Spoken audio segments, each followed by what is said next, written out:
now that's working. Great. StreamYard's been strange the last couple days. Yeah. There's been some funky energy, hasn't there? Yeah, technology's been really weird too. Have you noticed that? Well, no, I haven't noticed it because the astrology put my life on pause. Did it? Like literally, my life has been like, and we're done. So I've been riding that wave. I'm like, you know what? I've been spiritually preparing for this like my entire life. So I can take a pause. I've worked my ego identity. Like it's peeled away from my work, and it's as much as it can be peeled away from my kids and my identity as a wife and all of these things. So I've worked forever to work where my identity was attached or tied up. Not that I'm like enlightened or anything. So that when the astrology literally put my life on pause, it completed everything. Like, I don't know astrology, but like every house was at like completion point. I was like, all right, so I'm just going to hang out. And I know how to hang out. I got a beach. I meditate. I know what to do when there's nothing, even though I'm a pitta. I am all fire. So I love working. I'm like a working dog. Love to work, love to stay busy, love to be productive. But life for me in 2025 is a pause button. And it's really freaking fascinating. Reprioritizing, reassessing everything. Just even not even having mental capacity to even analyze anything, Lara. It's been so interesting because like my mind's not active at all. It's just kind of like, oh, there's a mess over there. Oh, that stopped. It's just complete observer of the chaos and the nothing, like the dichotomy of those two things.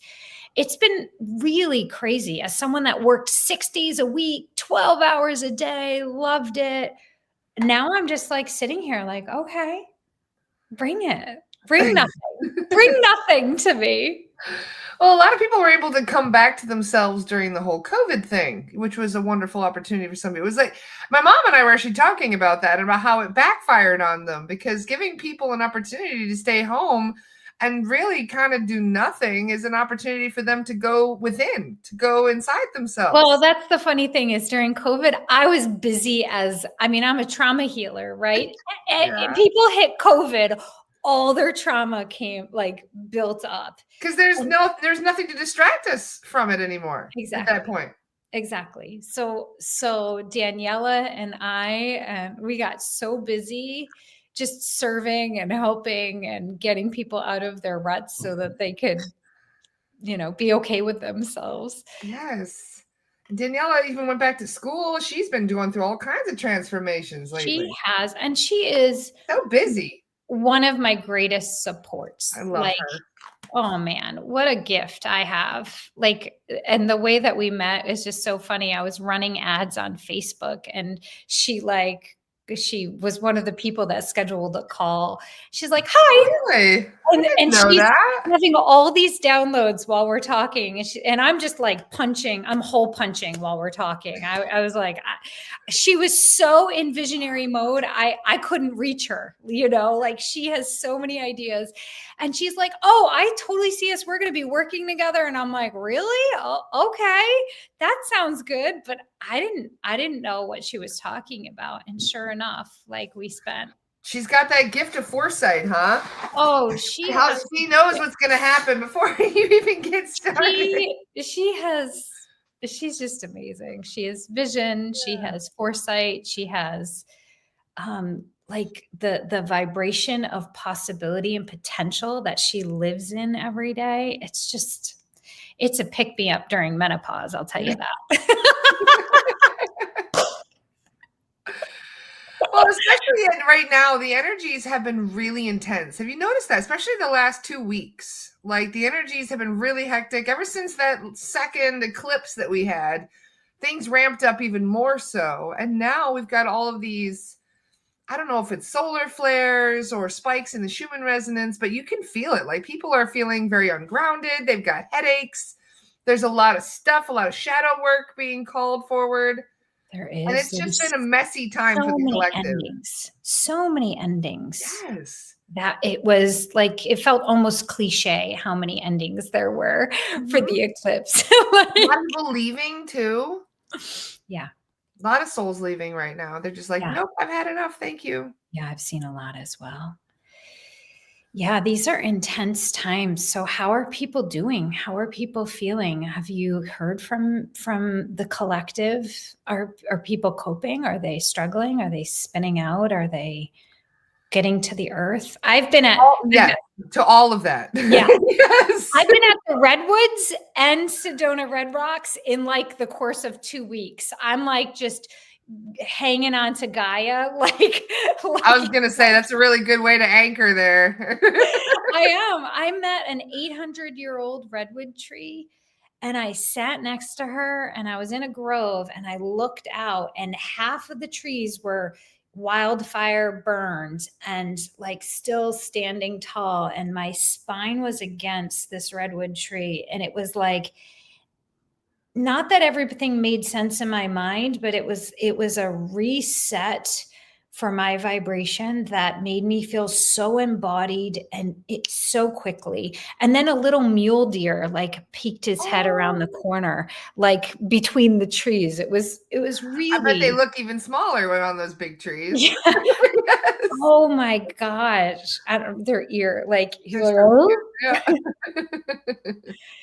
So like, what a gift to have the space to get into nature right now, because really it's the only thing that feels real and nourishing to me. Even talking about things, I'm just like, I cannot go into mental body when the energy is this chaotic and people are batshit crazy.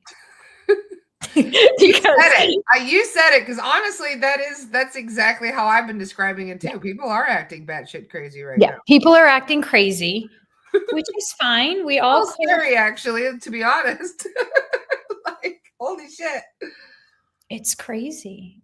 It's really crazy. So yeah, Earth is I mean, it sounds so cliche, but if we're not spending like a day, 2 days, really like finding the mountain, finding the tree, finding the grass, whatever's available to us, it's just the quickest, it's the fastest way to just get back into embodiment, if there's a way to say it.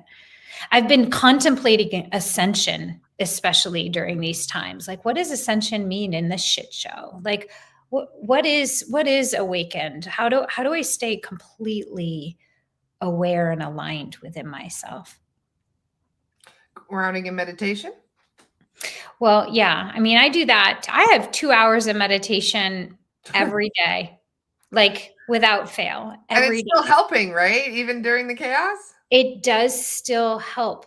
And when the mind is like so busy, I have to do a ton of breath work before I go into meditation to just take my energy and bring it in. I'm so connected to the collective. That's probably why I've got a beautiful little pause here right now. Those of us that are empathic and are connected to the collective, we can not just feel our crazy, but we're feeling. Thank you for saying that. A lot of people are brand of crazy. Because we do clearings like several times a day, and sometimes we'll have a large group of people coming in, and everybody will be like, well, I don't think I'm sovereign today. I just feel really off, and I'm this and that, and I got massive headaches. And we check, and sure enough, they are sovereign. It's just the chaos energies coming in. It's the light codes coming in that are a bit intense. And if you're not grounding, that energy has nowhere to go. And even if you are grounding, you can still feel slightly overwhelmed by how much is coming through right now. Totally. But getting together, as you just said, it, like every Wednesday I do a free meditation, and I feel like that just pulls me in, it just pulls me up, and it pulls all of us up. It's as much a service to me as it is to them, like to just be in sacred frequency, fifth dimensional frequency, whatever you want to call that. Yeah. It's a lift. And it's not a good time to be sitting in our head by ourselves right now. It's a really, like, the reason why I went to Sedona was one of the healers that I trained was holding a retreat. And I'm like, I'll go be with my people right now. Like, I don't care how much it costs. I'm going to like borrow from what I don't have right now and like go be with my people. Like, not just even my family, but like my greater community, just to be, because we're all feeling it. But that consciousness of being able to really be with like-minded, like-hearted people is just is as good as being in the redwood forest, truly. Yeah. Well, it's like you guys kind of anchor each other energetically. If somebody has a high vibration and you come in with a high vibration, you kind of oscillate each other higher because you're vibing together. You can see that when people, when you're happy and then your friends are happy and then everybody gets together and then everybody is like extra happy. You can kind of maybe feel that, right? I don't know. I just got mellow. Like, that's the interesting thing. I'm not in the high state that I often would like, that fired up state. I'm in like this, just holding the grounding. I'm just, they probably felt like I was a little bit more mellow because I'm just holding the grounding and holding that state as much as I can, because it's really easy to go down rabbit holes or to like drop in to consciousness or to mindsets and fear-based I call it mob consciousness. Yeah. Oh, it's so It is. easy. It's the mob. And the mob sometimes, I don't mean like the mafia type mob. I mean like the actual, like a mob of people. And you get like this, I don't know what, like Erin just said, there was a group of people that did something awful. I don't want to go too much into it to lower the vibe of it, but there are groups that are coming together to stir up shit and trouble right now. And you can see that. And that mob mentality of like this chaos energy is definitely prevalent right now. You can feel it. Yeah. So stepping away from that, setting strong boundaries, and also not letting that get to you, because a lot of people are being emotionally triggered right now. And there's a lot of fear in the collective from all the uncertainty and all the politics and all that stuff. People need to have their practices. I mean, truly, on every layer of the body. Like, I'm doing breath work. I've studied Paramahansa Yogananda's Kriya Yoga. And even though I don't want to say I didn't do it every day, but now I'm curling into my spine. So I'm not going up and out. It's not a good time, in my opinion, to go up and out. Like, I'm curling into the light of my spine and I'm working with the light in my spine. And truly, I'm going into the earth. I'm going above. I'm working with those energies in my heart. And I'm just working my vertical line like it's my freaking job. Like, that's the most important thing that I'm doing every single day, because otherwise it's so easy to go horizontal and to get sucked into madness. And the madness, not to bypass it, but it's just 99% of it is just a bunch of bleh. Like, it's a vomited mental construct of bullshit. No, 100% I agree. Yep. And what makes it real is our engagement with it. So I still read the news. Like, I have an email and it kind of tells me the news through one very one-sided perspective. I read the headlines every day, so I'm not like head in the sand. Like, I want to know what's going on, but I also know that this, and it's cliche to say that it's not real, but that it's not the realest thing for me. The realest thing for me is the time that I spent inside my spine. The realest thing for me was the conversation I had with my kid at college today. The realest thing is my cat, sitting on my lap, yes, or my spine up against a non-redwood here in Southern California, right? So keeping it real has gotten really just functional in terms of what my life looks like right now. I refuse to engage with the shit that is going on. And my view of it, I don't have really good words. I would love to hear what Dolores Cannon or other people's perspectives are. People talk, and I'm just going to invoke, and I want to honor, like I'm going to invoke violet flame when I even go near talking about that, which is not light. Like I'm going to get that violet fire pumping before I even invoke anything that's not of the light. So I'm just going to take a deep breath. And if you guys can join me. And I just say, I am my I am presence, and I am one with the I am presence of all of humanity, invoking the full power of the violet consuming flame to transmute the cause, core, effect, record, and memory of every thought, word, feeling, or action that I or any of us or any of our lineages have ever expressed in any time frame or dimension, both known and unknown, that caused karma, discord, or miscreation. And I replace that with my soul's divine blueprint, my perfect body blueprint, and the perfect blueprint for our humanity in this time. And so I would have done that in my head. So now we can feel the I am that I am. And now I can say, I think there are just such deep energies that are moving and shaking us. And I feel like this is the test of that vertical line of all the spiritual work we've been doing for all this time. It's like whatever the forces are, and I don't know how to name them, we can put little ears and teeth to them. We can do whatever. They who shall not be named. Yes. We can put whatever projection into that. But the truth is we're getting shaken by that which is not of the light. And as we do that, our work is to get anchored into the light that we are. And it's very simple. Like we know that the Kundalini lives within our spine. So like that's the light. The light lives within us. We don't have to reach anywhere outside of us. And we can go in through the sacred geometrical still point within our sacred heart space, within the Merkaba and the toroidal field. There's a still point within our hearts. And that still point gives us access to all that is. And so those of us who have traveled, that's great, but we can travel through ourselves, through that still point, that sacred opening to the ninth dimension consciousness in ourselves. And it's just it's like going into our own, into our own refuge within ourselves. And for me, that's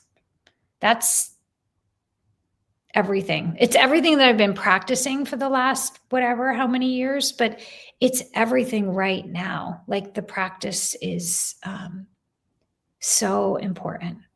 And anytime like I start to engage, like even with my daughters are like the biggest poke to whatever I have. Like they can trigger. Family usually is. Yeah. That's why they're family, Yeah, they can trigger me. My first two especially are more karmic relationships where I can feel the gut punch or the deep old lineage wounds. I could feel it. And even there within my house, when that happens, I am just looking at, okay, am I going to feed that lineage and spend time in that vibration? Or am I going to feel it, acknowledge it, honor, okay, abandonment. I feel like I'm going to die right now. I'm going to be with the sensation of the abandonment, even though she's my 18-year-old daughter and she's not abandoned me because she, whatever, but really sitting with the sensations without bypassing them. And going into the awareness that shit is old. It's actually not happening right now. It's something that's clearing through our relationship. I can violet flame it. I can do forgiveness work. I can clear that karma. I don't have to reenact it. And that's huge. Especially with 3 daughters, because I've got mirrors. I'm in the house of mirrors in my life, and the more I can clear that up, the more it leaves the planet, leaves our lineage. Well, right now there's a lot of past life trauma and pain from things that we don't even know about because we don't have that in our conscious memory. It's stored in the subconscious. So a lot of people are feeling things. They don't even know what they're feeling. It's not even about. They don't even know why they feel what they feel. They just feel off, or they feel depressed, or they feel lost, and they don't understand where that feeling is coming from. Yeah. So it could be childhood trauma. That's my work, is working the trauma that's stored in the body. But the interesting thing about childhood trauma, so we have trauma, even small t trauma, someone could have yelled at us, running down the hall at school, and that got stored as fear in the body. So there's that kind of trauma. But even within that, it's a reenactment of a past life traumatic event. So I believe that all of the trauma, past, present, and future, lives within this body right now. It does, 100%. Yes, I absolutely believe that. And the reason why I chose to work with childhood trauma stored in the body is because when we would start to work with different lifetimes in the body, we'd be chasing the same issue in different lifetimes. And it was like, it's like, and I've said this to my team all the time, like, I'm sorry for making you watch me do the same mistakes over and over and over again. It's like they're watching Groundhog Day, the movie, over and over. Exactly. Because it's the same thing, but different. Oh, now I'm with him and he's abusing me, or now I'm right. And truly everything exists in the present moment in our bodies. Yes. And if we really heal it in the present moment, in this incarnation, in this body, in this sensation, in this belief system, you heal the others. It just, yes, you create a ripple effect to all the other versions of yourself. So as you stand in power in one lifetime, the other versions of you are like, I feel like standing in my power more too. I wholeheartedly, I know this in every cell of my body that this is true. Like if we can truly work the issue right here and now, this is the only moment that exists. True in this, this moment is the only moment that exists. Everything else is projections, either thought projections, energetic projections into the present or into the future and the past. Yeah. So if we can nail it, truly embody it and nail it and work it and feel it, because you have to feel it to heal it. You cannot bypass sensation. We have a physical body. As my teacher would say, souls are lining up at the door to get a human nervous system, right? It's a privilege to have a human nervous system, even though we're like, oh my God, the body.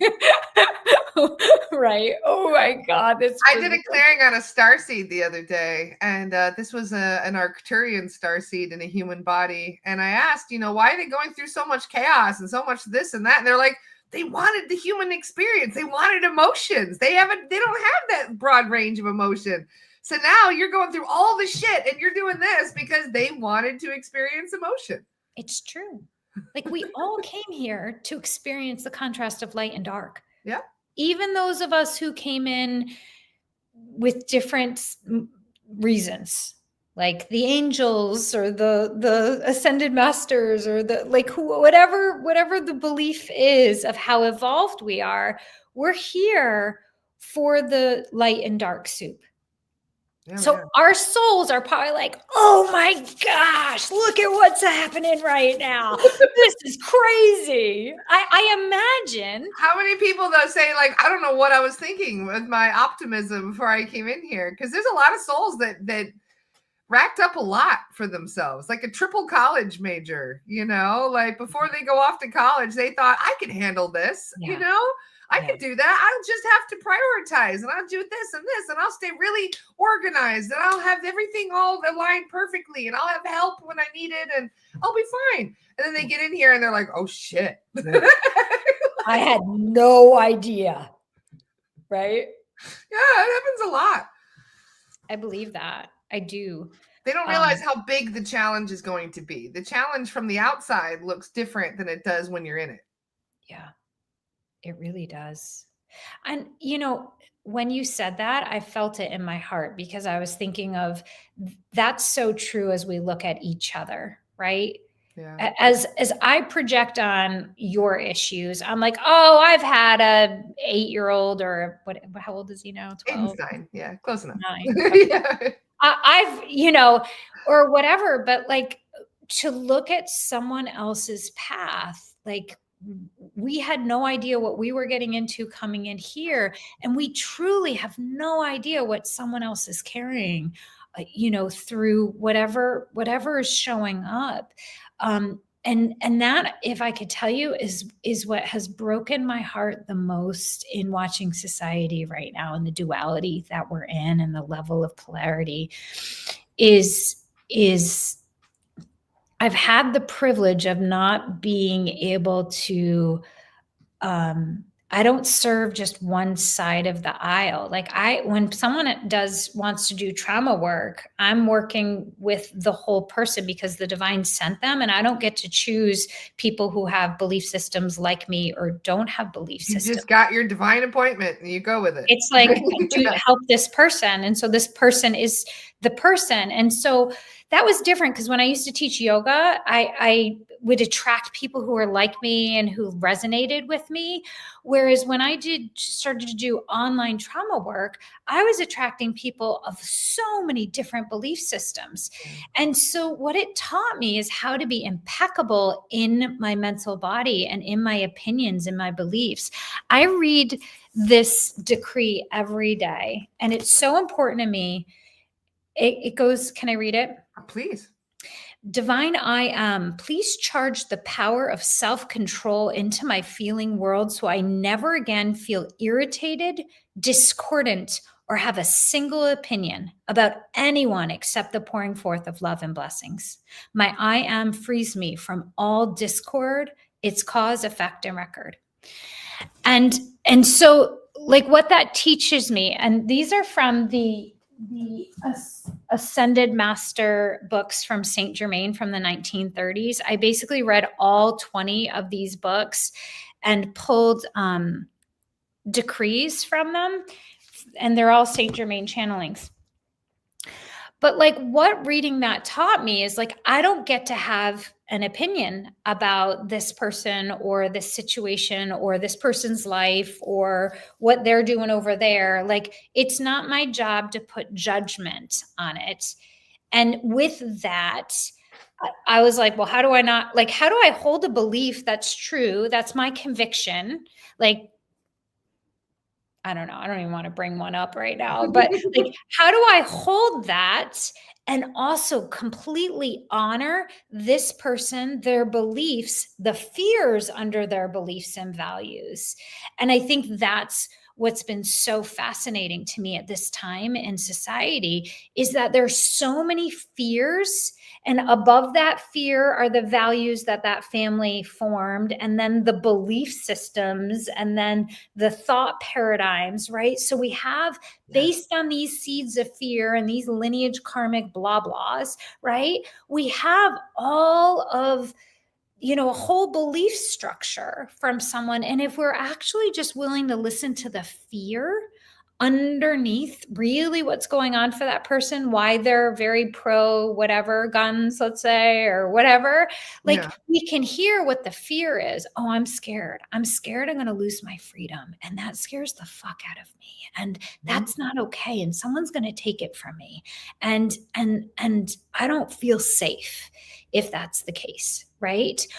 And then on the other side, we hear, oh my gosh, someone having guns, that scares the heck out of me. That means that there could be this thing that happens or happens to my children, and that doesn't feel safe. And I have all of these beliefs that are built upon that. But truly, when it comes down to it, it's a fear of safety on both sides of the belief. It is 100% with a different outlook on the same.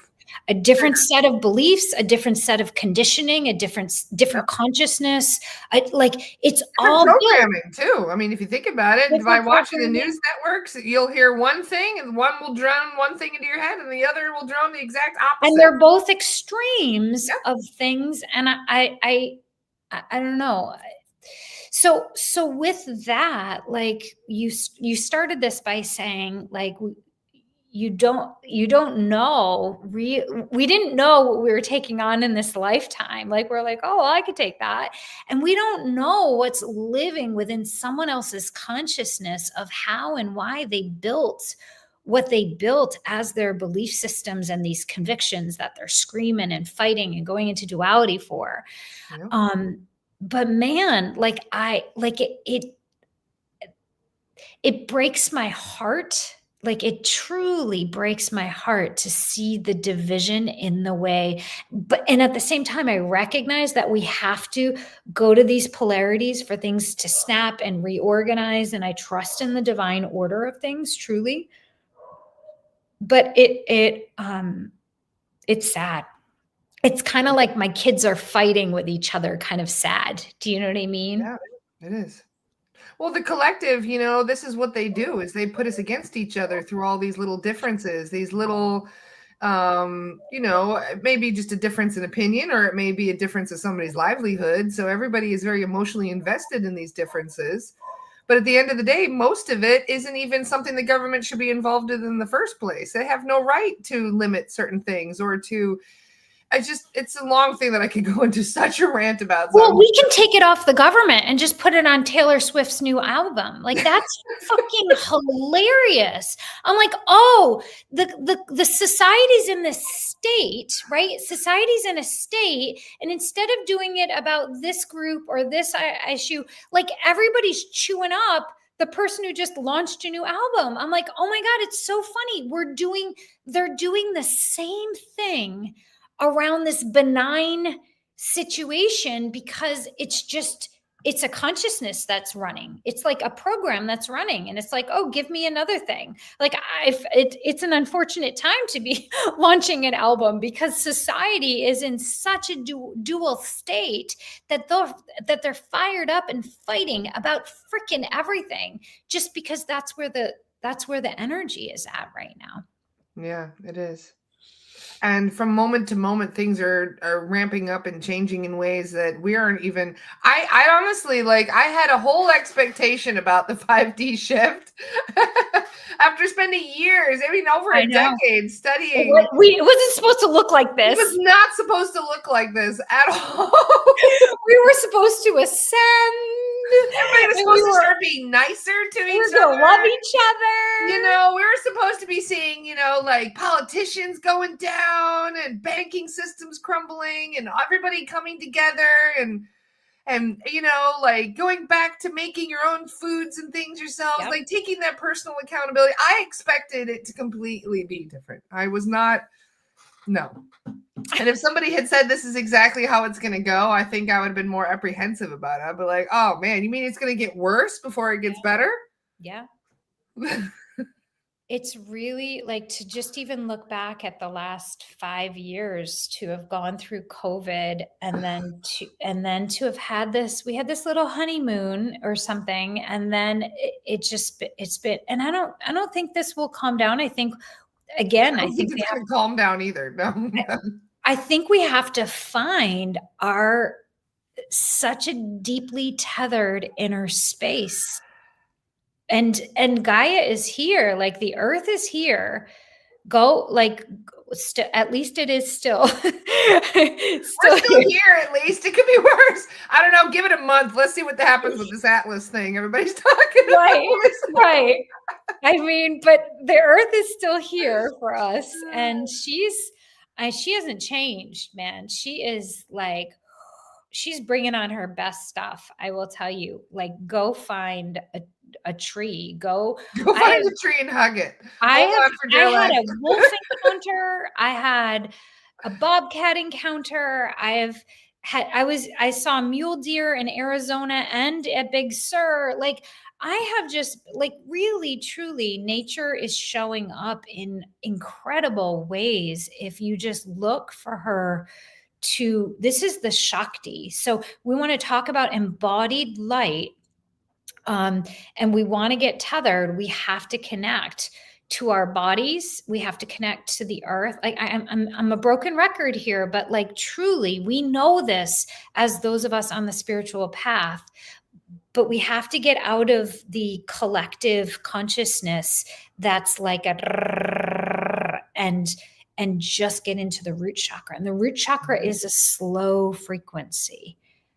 It's not going to be like zing, love, and light. It's going to be like slow and I grounded. think the frequencies are one of the most important things that you could be using right now in regards to kind of acclimating to these chaos energies. Because if you think about it, we're being bombarded with all these frequencies, and it's kind of like, it almost feels like we're being shaken, like shaken. Like we're sitting on top of a cell tower, like, right? There's like that's exactly what it feels like. Yeah. So it's like you have to kind of, it's in a form of binaural beat in a way. When you have one frequency that's chaos, you have another frequency that's kind of like, and then it acclimates in the center, and it kind of balances things. So it's not like chaos, chaos, chaos, chaos, calm. And in the middle, it kind of like calms the chaos in your head. Yeah. So they say that on days when there's really bad solar flares, or if, you're feeling panic attacks, if you're feeling the anxiety of the collective, then to listen to binaural beats and to kind of allow your own frequency in your brain to settle down a little bit. So they recommended, I think it was a 444 frequency. Okay. Some of the solfeggio frequency. So a lot of people also use like the 963. Those that tones right now is a really great way of just kind of cleansing out all the chaos frequency and then grounding your own energies. Beautiful. So that's a way to do it through the upper chakras too, right there. Because and they said 174 was another one they recommended for somebody that was dealing with that too. They said 174 hertz is also good for that. So that's beautiful. Thank you for bringing that. I'm going to have to revisit it too. Chanting is also really good. Chanting. I was just in a birth cave in Sedona, and we were oming, and it felt like the most profound vibration back to seed sound. It's super important to figure out what it is that's going to reset us. I need a profound amount of silence. Like if I don't have hours upon hours of silence every day, I'm angry. It's interesting you say that too, because I'm normally the type of person, I listen to music all day long. I'm the type that's like, if I'm cleaning, my house is loud. You can tell when I'm cleaning because like you can hear it going, Yeah. But for the last few days, I've been doing everything in quiet. I haven't even really been listening to music. Yeah. I've just been kind of, you're right. The quiet feels good right now, especially. It feels really good. It's like bringing us right back. Unless your mind it's someone's mind that's too busy. Of course, you want to bring it into something to focus on. But silence is like, ever since I started teaching, and my throat, because the ears, like sound comes in, it's all throat chakra. And the sound comes in. So I couldn't hear any sound because I had so much activity here that I needed it like shut down. I was going to say, you might need noise canceling things because what's funny with me, silence. I don't know. I saw a post the other day saying something about how ADD makes it so you don't even hear silence. You hear all like, I don't often hear silence. I hear everything else. I could hear electricity going through a cable in my laptop as I'm, I can hear, the creaks in the floorboards going up the stairs because a blast of wind hit my house. Like I hear every little tiny minute thing. Me too. Me too. Like I could hear my husband's fish tank leaking 3 rooms away. Exactly. I wear earplugs to bed for snoring, but I can still feel the vibration. I don't know. What is that? Is that like just a hyper focus thing that some people do? I believe it's a really open upper chakras. I believe so. I've been down the rabbit hole of neurodivergence a lot lately. And my belief is that we just have high sensory because we're open. And I don't know if it's here or here, but that opening creates a sensitivity to sound. Now, the gift of that is when you go inside your spine or your mind, you can hear the sound of Om like a seashell. Like we can hear spirit. We're really sensitive to hearing spirit. But that makes it really difficult to live in the overstimulating world of No kidding. 2025. Seriously. Exactly. 100%. I mean, if we lived in, I don't know, 1808, we would have been the medicine woman that can listen to spirit and everything. There'd be enough silence be around us. But now it's a disability in many ways. There was an anthropologist that visited, I believe it was the Bushman tribe in the Kalahari, and he spent weeks with them, just walking around and doing things with them. And one night they were talking, and they said something about the sound of the stars. And he goes, "What do you mean?" And they said, "You mean you can't hear that?" Like, they thought he was joking. And he's like, "No, I can't hear stars." And they said, "You can't hear the stars?" And he was like, "No, like, you can hear the stars."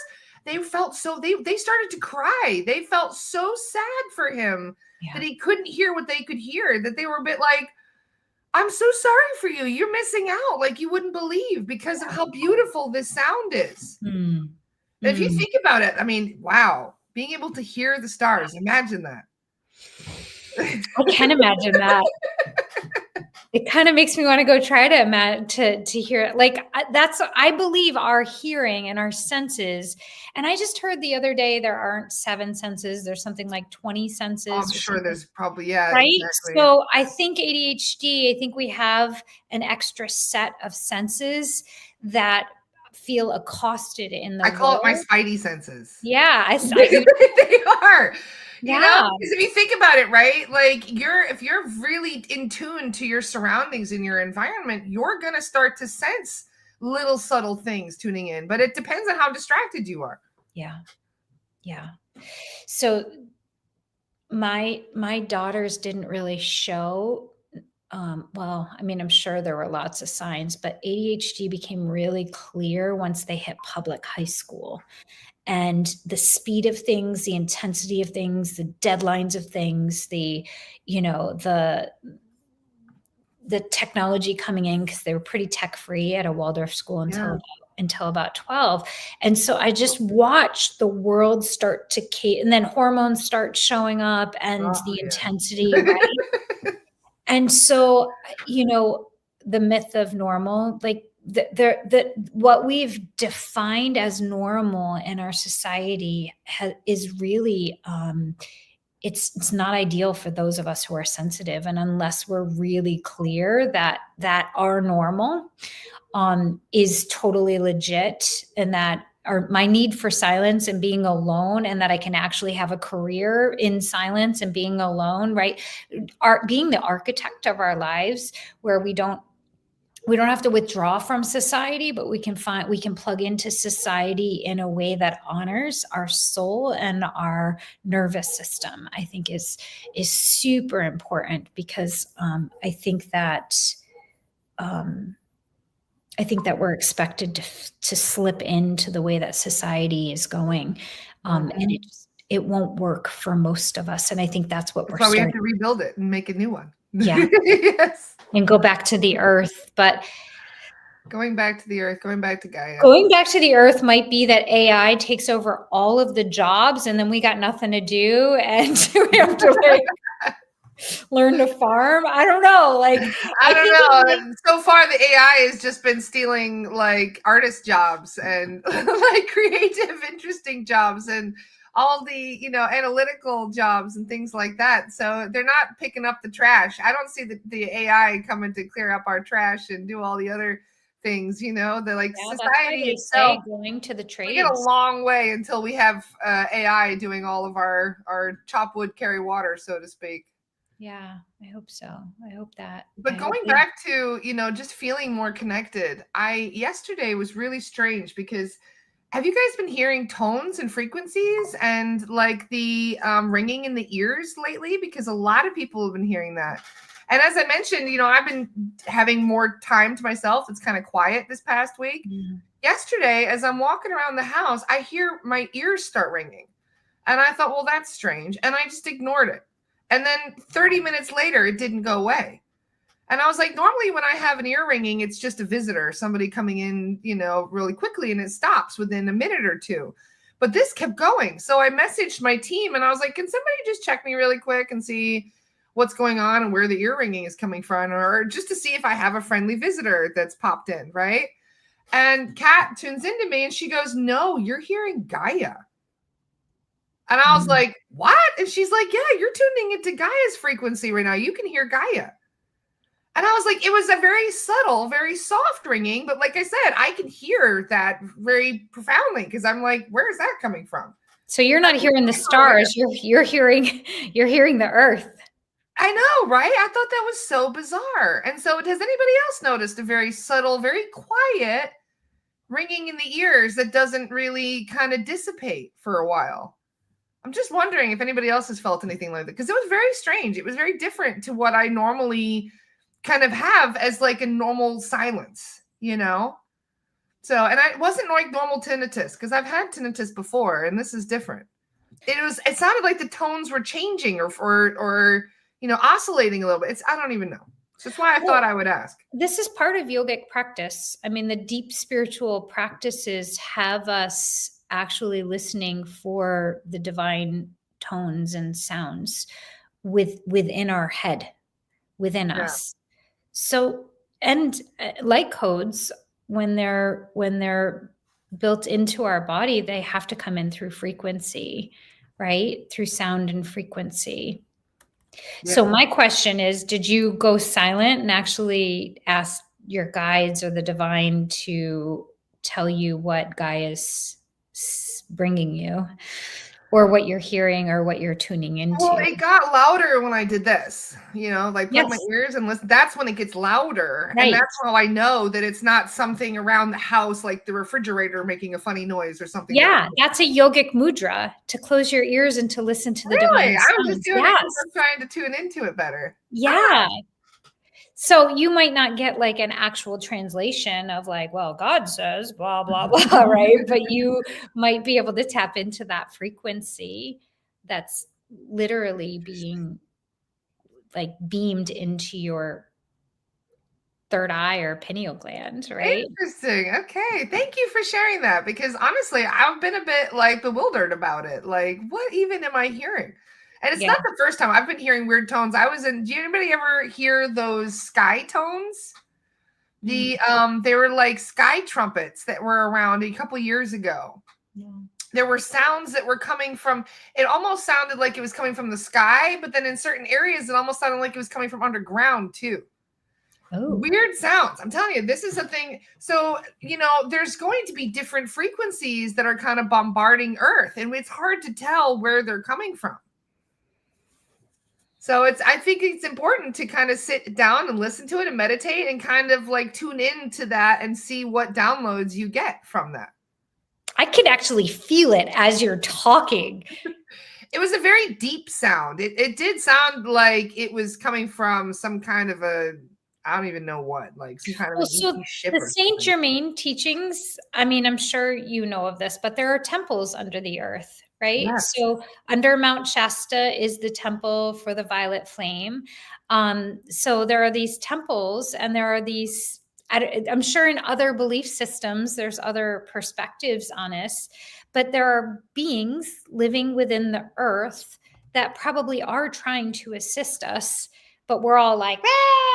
You know, but I'm sure that could be. I know nothing actually, but I wonder if who the frick knows what's going on right now, right? Like, I don't think even the guides know what's going to happen. The soul guides don't even know, because I've asked them, like, what is this? What is that? And they're like, well, it depends on the timeline you're going to move into. Because there are countless different realities and different futures that are available, and you're choosing which version of the future you wish to experience. And it's so split too in terms, so there's the individual, but then there's the collective, which is so split down the middle in so many ways that it is probably like, who knows, like we're at the many forks in the road. Yeah. So there's no majority right now where that shows us where it's going to go. Yeah. It's kind of exciting. If we can tap into soul consciousness, like our souls must be like totally juiced to be on the planet at this point, right? Well, that's kind of the funny thing is that a lot of star seeds, when I go in and I talk to their soul guides, and I'm like, so how come they're here? Like, well, they wanted front row seats. They wanted to witness it. They were like, oh, this crazy, amazing stuff is happening. I have to go down there. I have to be there. I want to see it myself. So they were like, you're the one that was like, yeah, come on, guys, let's go. Let's do it. I could totally see my soul being like, oh man, I got to get in on that action. I got to see it. I want to feel it. Like I could totally see myself. I would have been like, oh, I'm stuck in love and light. I know, they don't want the FOMO up there. They're like, man, I can't do anything. I have one of my guides. Her name is Galis. She's this wonderful guide. And I was chatting with her the other day. And she's like, I'm almost tempted to incarnate right now, but no. I'm almost tempted enough to take a body, but no. I'm happy where I am for now. I could totally see that. Like this is really what we wanted to come down to earth for. It's really, we're supposed to be getting alien contact any day now. This is like, people have been waiting for this. Alien contact every day. I talk to aliens 3 times a day. I know, but they haven't physically. People in our world don't believe anything unless they physically see it. But I have lots of thoughts, lots of ideas. I believe that like there have been chapters on this earth where it has happened, and that's why we've seen evidence of it, and then it gets wiped away, and our consciousness. Groundhog Day again. Exactly. Cycle again. Exactly. Whatever, within this yuga or whatever. Yeah. So that's the exciting thing about it, though, is this is kind of unprecedented. Like the guides are even a bit like, oh, we don't know what's going to happen. How exciting, Yeah. It is. If we could get out of fear and ride the wave and know that no matter what happens, we're going to be okay. It's going to be okay. Chances are we're going to be okay. Like we have this work that we do in our trauma work. It's called a fear exploration. And I encourage everybody to do fear exploration on themselves. Like, okay, what's the worst thing that's going to happen? Well, I'll lose my house. Okay, well, what's the worst part about that? Then I'll have to, okay, let's say you lose your house. You have to live in a cardboard box. Like, let's go into the sensations of what you're scared of. Because if you can truly know, and I've done this with like entrepreneurs who have built so much. And really what happens is they're living out of their car and they've lost their family. And I get them there in that space of like, okay, you've lost your family, you're living in your car. Like, what is life now? Can you feel what is life? You're living in your car. You don't have your family. What is life? Well, I probably just drive around and do odd jobs, and I actually feel free. I actually would have freedom. And like the person whose life is so packed and so much responsibility actually goes down to the awareness of like, oh, if I didn't have all this, life would be okay, and I'd have freedom, and I'm okay down here. Yeah. And if we can imagine if all of humanity knew that if they lost their job and they were a country song, like I lost my dog, and I lost my family, and I lost everything. If they knew that the country song happened and they had nothing, that in their body they'll know they'll be okay, then this would be a totally different existence. And it would be heaven on earth. Like if that seed fear in our bodies could dissolve. And that's what I meant when we first started talking. Like who am I if I'm not a trauma healer? Who am I if I'm not a good mother? Who am I if I have this or don't have this? If I can really know who I am and what my connection to myself and to the divine and to this earth is, even if everybody abandoned me or I lost everything, and I can feel a sense of like, I'm okay. I'm okay with me. I'm okay. I like me for the most part. I like me. If we can really truly get to the place of just being okay, even if everything disappeared, and we did that as a practice to know that we're okay, no matter what shit show ensues. Yep. This earth would be this humanity would be bliss consciousness, Christ consciousness, to know that we're okay. And for some, it's not, we need to know that we're going to be okay in the physical realm, not just like I got divine. And if I got divine, I'm going to be okay. But like truly, even if I have nothing in this physical earth, I'll figure it out. And for me, I lived on my own at 16. And having had such an early experience of getting kicked out of my house, I think I have a fundamental body-based belief that, you know, if I have nothing, I'll figure it out.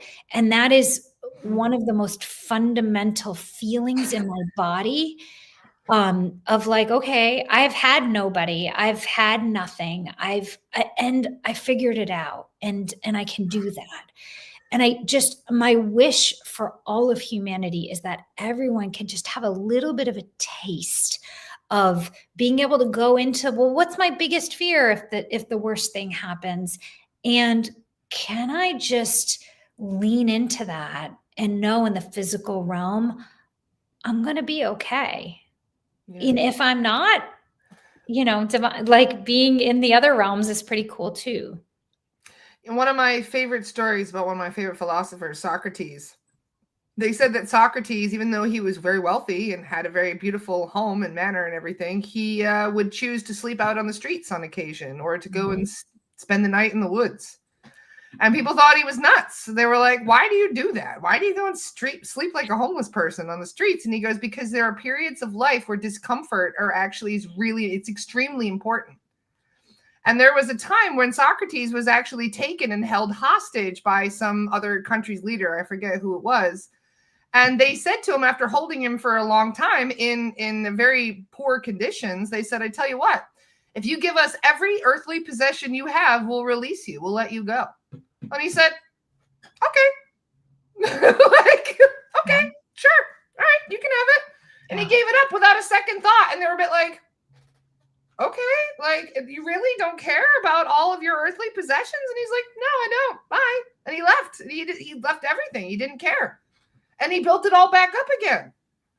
You know, and probably the people too. Like, I think a lot of us fear, oh, we'll lose our people. And if I lose my people, I'm not okay. Right. And that's another big piece, but it's like he was doing resilience training. Yeah, exactly.